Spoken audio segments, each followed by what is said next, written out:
পার্সেন্টেজের equation related অঙ্ক আমরা আজ কয়েকটি দেখব, যেগুলো বিশেষ করে লিখিত পরীক্ষায় বেশি এসে থাকে।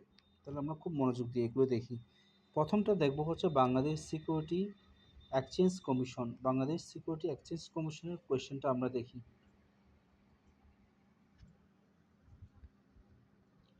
বাংলাদেশ সিকিউরিটি এক্সচেঞ্জ কমিশনে বলেছে, শিউই নামে একজন ব্যক্তি কমলা বীজের চেয়ে আপেলের 4 গুণ বীজ রোপণ করলো। তার মানে কমলার বীজ যদি একটা রোপণ করে,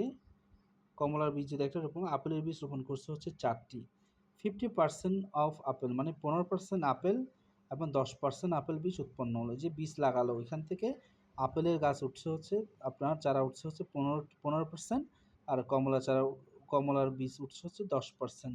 সে সর্বমোট 420টি আপেল ও কমলার বীজ গাছে পরিণত হয়।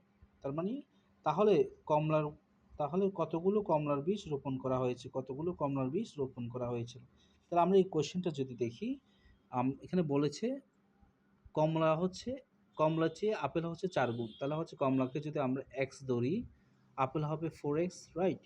তার মানে হচ্ছে এই যে আপেলের 50% বীজ উঠছে, তার মানে ফোর চারা লাগিয়েছে হচ্ছে 4x, এর 50% উঠলো যোগ, আর হচ্ছে এই যে আপনার অরেঞ্জের 10% উঠলো, তার মানে টোটাল উঠছে হচ্ছে 420টা। তার মানে আমি টোটালটা যদি ইকুয়েশনে সাজাই তাহলে হচ্ছে 420টা উঠলো।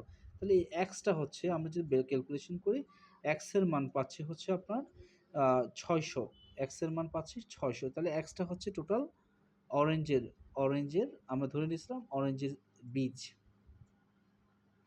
ঠিক একইভাবে আমরা যদি আরেকটা অঙ্ক চিন্তা করি, এ 30% নাম্বার পেয়ে 15 নাম্বারের জন্য ফেল করলো, বি 40% নাম্বার পেয়ে 5 নাম্বারের চেয়ে 35 বেশি নাম্বার পেল, পাশের নাম্বার কত?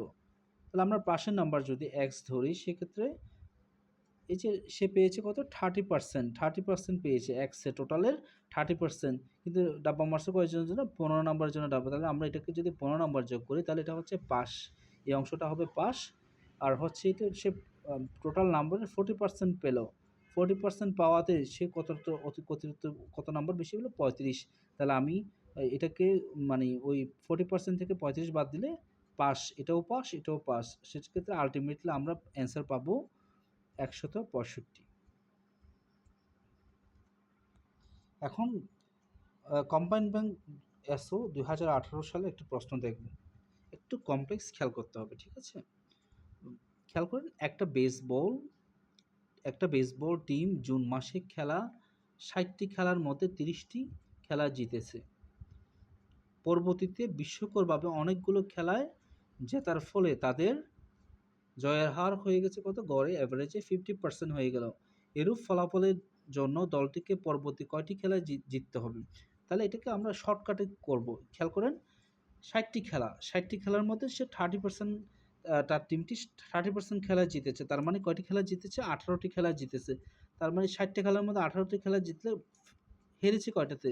ফেল করছে হচ্ছে 42টা খেলায় সে তার টিমটা ফেল করেছে। তাহলে আমরা নতুন খেলা যোগ করলে জেতার সম্ভাবনা এবং লুজার হওয়ার সম্ভাবনা হচ্ছে 50-50, জিততেও পারে হারতেও পারে। সেক্ষেত্রে 1:1 রেশিও, হার জিত সমান, রাইট। তার মানে 42টার মধ্যে তাকে কি হতে পারে, 42টার মধ্যে সে জিততেও পারে হারতেও পারে। তার মানে সে 42টার মধ্যে জিততেও পারে হারতেও পারে।